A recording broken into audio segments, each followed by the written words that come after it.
¿Qué tal? ¿Cómo están? 8 y 7 de la tarde tenemos con nosotros a, bueno, pues a un señor, a un escritor, a un periodista, a un investigador que yo tenía mucha ilusión de conocer en persona después de tantos años viéndole en televisión y leyendo algunos de sus libros, algunos, porque ha escrito 27, todos de investigación y, más interesante, tratándose de un ensayista, traducidos a un montón de idiomas, a 15 idiomas, y uno de esos libros, supongo que ya saben que estamos hablando con Eric Frattini. Eric, ¿qué tal? ¿Qué tal? Un placer. Un placer estar con vosotros. Es un placer que estés aquí con nosotros en la redacción abierta.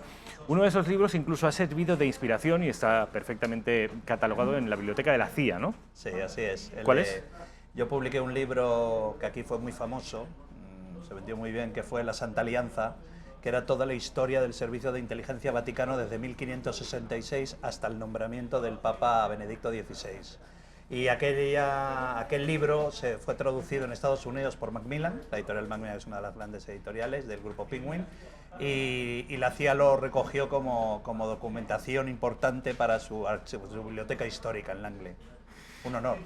No, desde luego, y que tengamos a un autor español que se traduce no a uno, ni dos, ni tres, ni 10, ni 15 idiomas traducidos, y no son, en fin, yo no soy aficionado a la novela, pero yo creo que un ensayo de investigación, que tengamos a un español escribiendo este tipo de ensayos, además ensayos que no se reducen en absoluto a la geografía española, hablan de geopolítica internacional.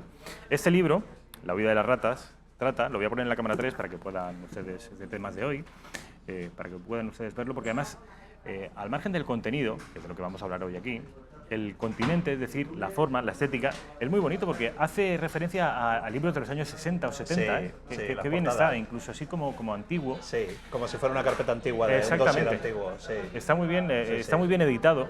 Ven ustedes, todos esos criminales nazis que ven son lo que Eric Frattini y cualquier demócrata mínimamente sensible se refiere a ellos como las ratas. La huida de las ratas, cómo escaparon de Europa los criminales de guerra nazis. Enseguida vamos a entrar y abordar con cierta profundidad, lo que nos dé tiempo, este libro. Pero antes, y aprovechando que yo tengo aquí a Eric, que leí un libro suyo hace creo que un par de años, que hacía referencia al jefe de todos esos canallas, Adolf Hitler. Era un libro que se preguntaba, de hecho así era el título, ¿murió Hitler en el búnker? Sí. Era así el título, ¿no? Así es. Ha salido hace un par de semanas, o incluso la semana pasada, más recientemente, noticias según las cuales habría una evidencia científica de que los restos hallados en el búnker berlinés eran efectivamente de Hitler y habríamos zanjado definitivamente esa polémica. ¿Qué me puedes decir de esto, Eric? Bueno, sigue habiendo una gran polémica sobre el tema de los famosos huesos que tuvo se los quedó el KGB, que eran una parte del cráneo de Hitler, de la parte trasera del cráneo, y luego la mandíbula inferior izquierda de Hitler, ¿no? Durante muchísimo tiempo esos huesos quedaron depositados en una caja en el KGB, en la Lubyanka, en el cuarto general del KGB, y no se permitieron el acceso absolutamente a nadie. Hasta, te voy a decir, creo que fue en el 2010-2011, se permitió a Nick Belantoni, que es un antropólogo forense de la Universidad de Harvard, se le permitió el acceso a esos huesos y él tomó muestras para el ADN, para el estudio de ADN. Efectivamente, no se pudo comparar porque los familiares de Hitler que hay en Estados Unidos no permitieron hacerse ningún análisis. Hay muchos familiares de Hitler en Estados Unidos. Y lo que sí se pudo resolver fue que esos huesos pertenecían a una mujer entre 20 y 25 años. Ni siquiera se acercaba a los 30 años que tenía Eva Braun supuestamente cuando se suicida en el búnker. Entonces la leyenda continúa. Entonces no entiendo esa certidumbre, presunta certidumbre que algunos medios en España al menos le han dado a este nuevo hallazgo. Efectivamente eran los huesos de Hitler. Pues no, eran de una señora y una señora joven. Sí, esos son los huesos que tiene ahora mismo el gobierno ruso y que bueno, son de la época, que dice que fueron recogidos incluso en el foso que se cava en la Cancillería del búnker el 1 de mayo, cuando ya se acercan las tropas soviéticas e invaden la Cancillería, el edificio de la Cancillería. Entonces se dice que miembros del Smersh, que era la inteligencia militar soviética, coge dos huesos, se hace con una serie de huesos, y esos huesos son los que tenían el archivo y que se descubrió por Nick Belantoni, que pertenecían a una joven de 20 y tantos años. Ni siquiera pertenecían a Hitler. Toda esta controversia viene porque obviamente nadie vio el cadáver de Hitler y porque en realidad esos restos mortales, presuntos restos mortales de Hitler, no pasan por manos aliadas o al menos occidentales, ni franceses, ni británicos, ni norteamericanos. los custodian siempre, y ese es el motivo de sospecha quizá entre los occidentales, Sí. los rusos, ¿no? Los rusos, Esa así es una es. de las Así de los- es. Vamos, sin embargo, a hablar de este libro, que es el último de Eric Fratini, La vida de las ratas. Vuelvo a ponerlo aquí para que lo veamos.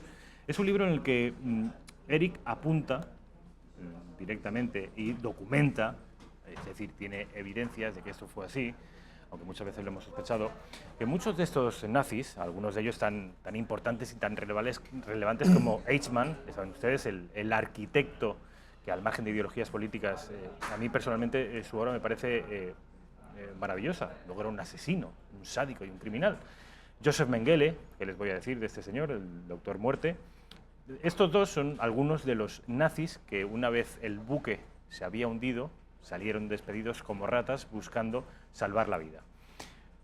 El gobierno de Franco y sobre todo el Vaticano ayudaron, el llamado Pasillo Vaticano, ayudó a que algunos de estos canallas y criminales de guerra pudieran sobrevivir al final del Reich, que iba a durar 1000 años. A ver, Sí, cuéntanos así, un poco.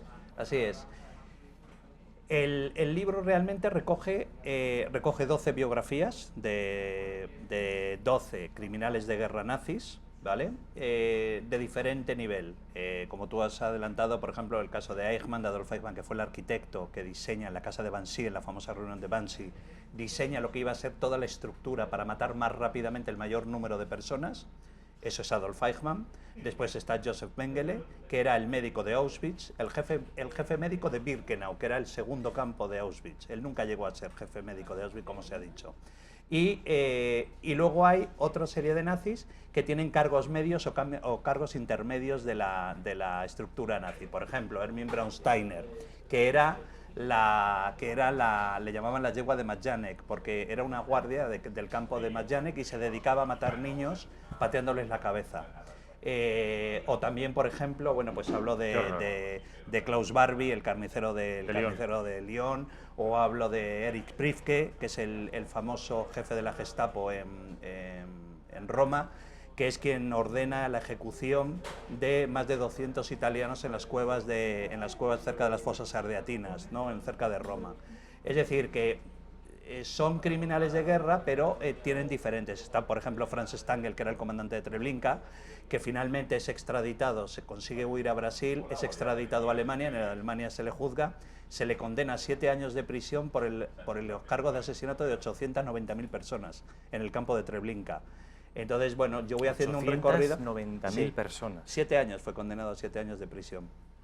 Es decir, aproximadamente no sé, a 3 minutos por asesinato. A 3 minutos por asesinato, sí, por ahí. Sí, una salvajada, una cosa incomprensible. Sí. Esta es la perfil, se queda obviamente muy corto Eric Fratini cuando se refiere a ellos como ratas, fueron gente mucho peor que las ratas. Esto es lo que hicieron. ¿Cómo salvaron la vida? Al menos a corto plazo muchos de ellos salvaron la vida huyendo. Y me interesa sobre todo ese llamado Pasillo Vaticano. Sí, así es. Muchos de ellos huyeron, la mayor parte de ellos huyeron a través del Pasillo del Vaticano, que era una organización establecida por organizaciones vaticanas, por 2 organizaciones principalmente. Una era la organización de Santa María del Ánima, que es el colegio austríaco de Roma.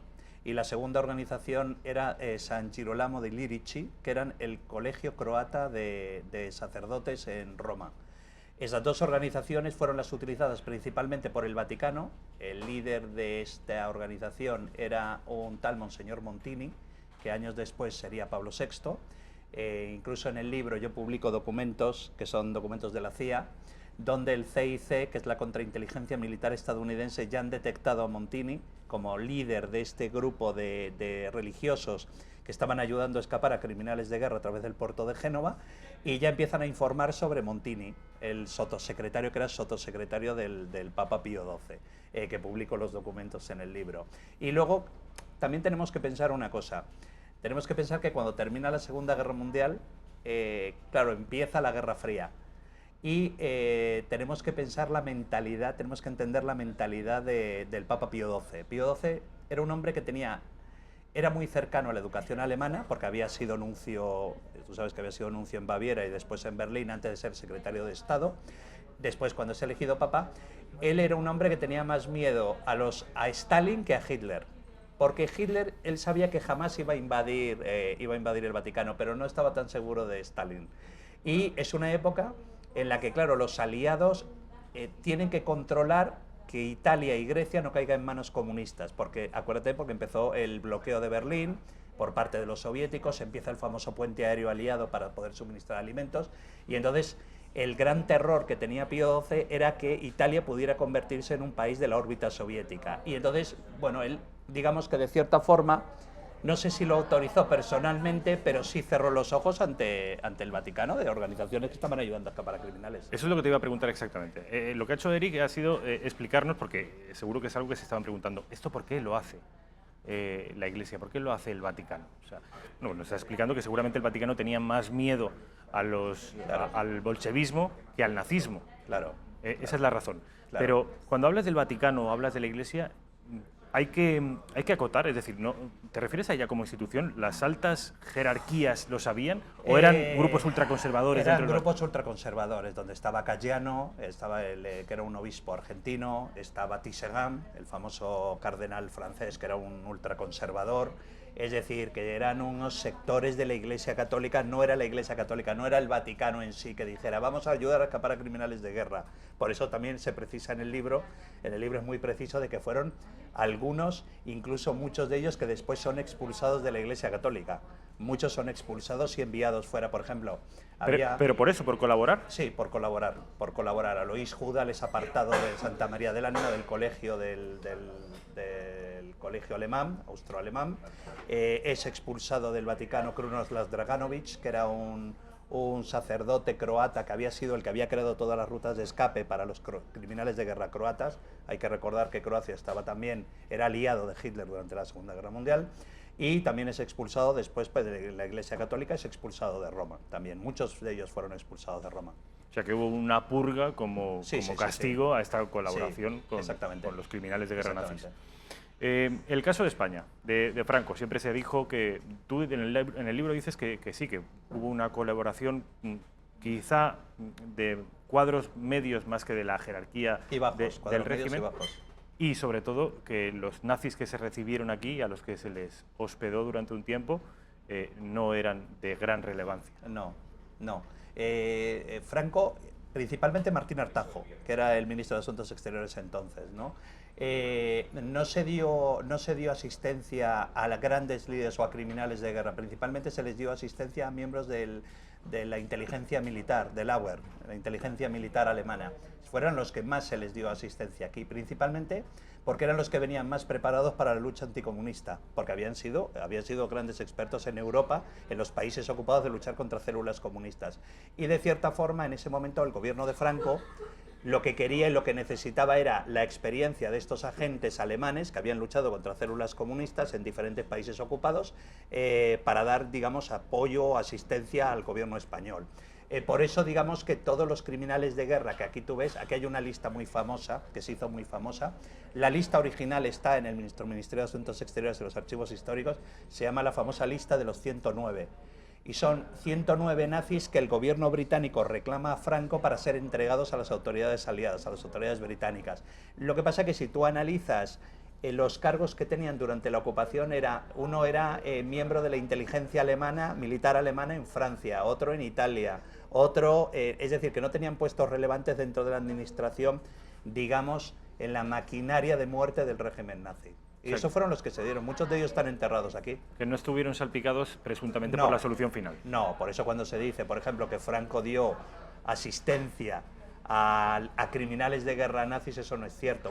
La mayor parte de ellos huyeron a través de Génova, del puerto de Génova, o huyeron a través de protección de Estados Unidos, que Estados Unidos dio mucha protección. Quizá el nazi más famoso que recabó en España fue un nazi belga, León Degrelle. León Degrelle, sí. Todavía su familia vive en Asturias. Todavía. Otto Skorzeny también fue muy famoso. Ese también estuvo en Asturias, ¿no? Otto Skorzeny vivió en la avenida José Antonio número 1, en Gran Vía, en lo que luego posteriormente fue Gran Vía, que ahora está el Casino de Madrid, la Gran Peña. En la Gran Peña de Madrid, él vivía justamente encima y vivía con su criada, porque él se enamora de ella abandona a su mujer y se casa con ella y muere, creo que en una carretera en Málaga, en un accidente. Y Otto Skorzeny, para si los espectadores no recuerdan quién es, Otto Skorzeny era el jefe de los comandos de las SS que rescatan a Mussolini cuando es detenido por los partisanos y lo llevan hacia el norte y es rescatado por este hombre, por Otto Skorzeny. Y él sí que se refugia en España, pero él era un militar. Era nazi, pero era un militar. Qué historias, ¿eh? Sí. Este libro está lleno de historias. Son exactamente 12 historias. 12 biografías. A mí me ha llamado la atención la de Klaus Barbie. ¿Puedes hablarnos un poco? Sí. Klaus Barbie era el carnicero le que llaman el carnicero de Lyon. Klaus Barbie era el jefe de la Gestapo en Lyon, en la ciudad de Lyon. Él se hace muy famoso porque él consigue detener a Jean Moulin.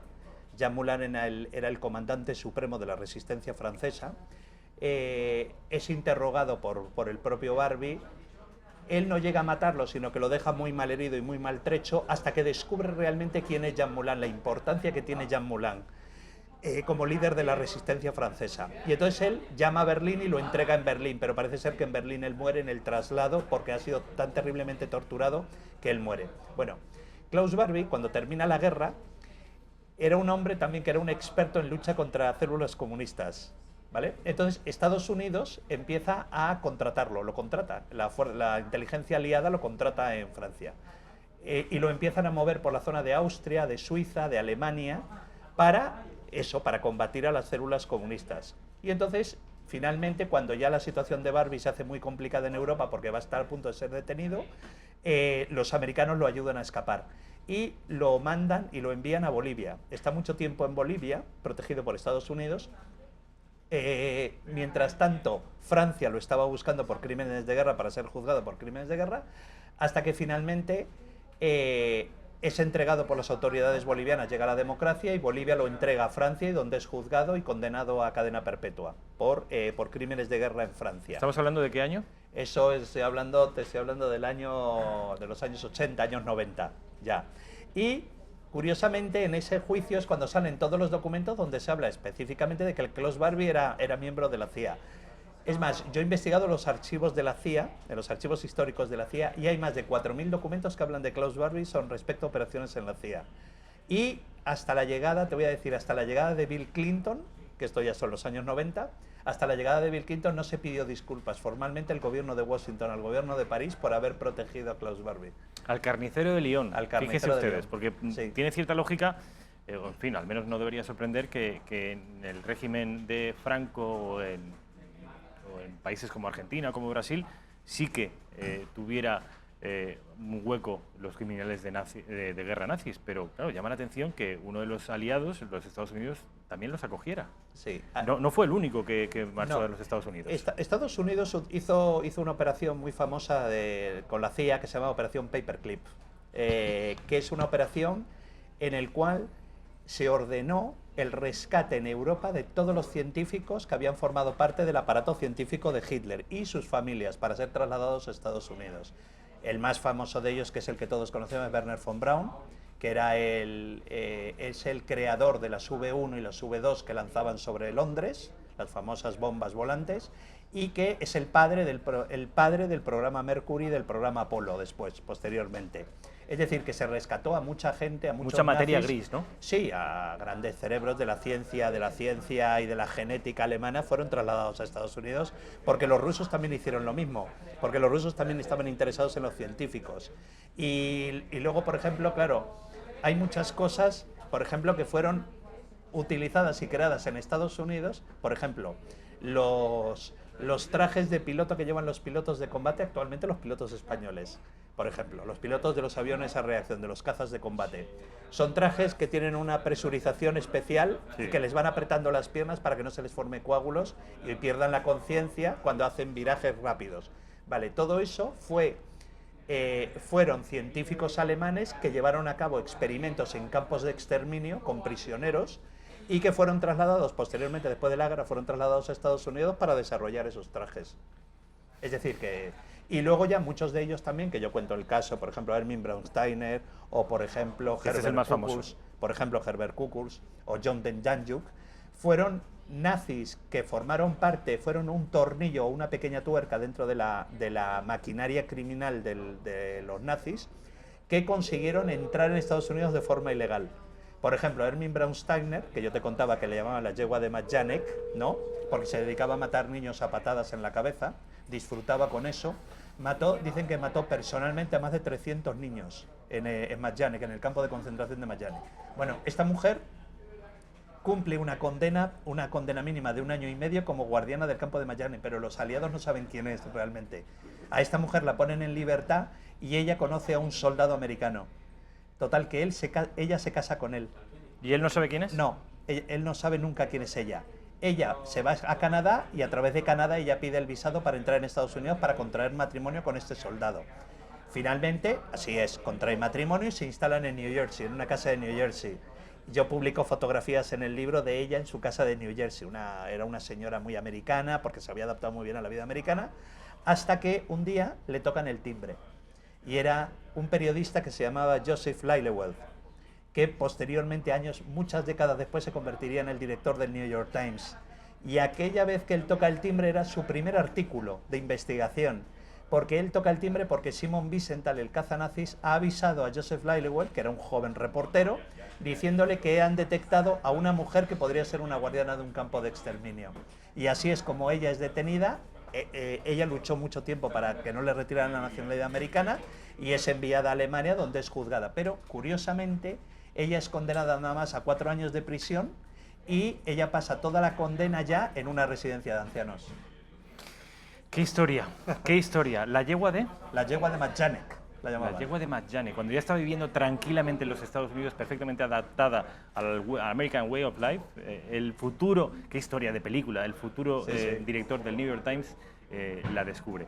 Eric Frattini, ha sido un placer, como siempre. Contaros las historias. Estas historias, 12 en concreto, La huida de las ratas de Eric Frattini, cómo se escaparon de Europa los criminales de guerra nazi. No se lo pierdan, todo esto y mucho más aquí.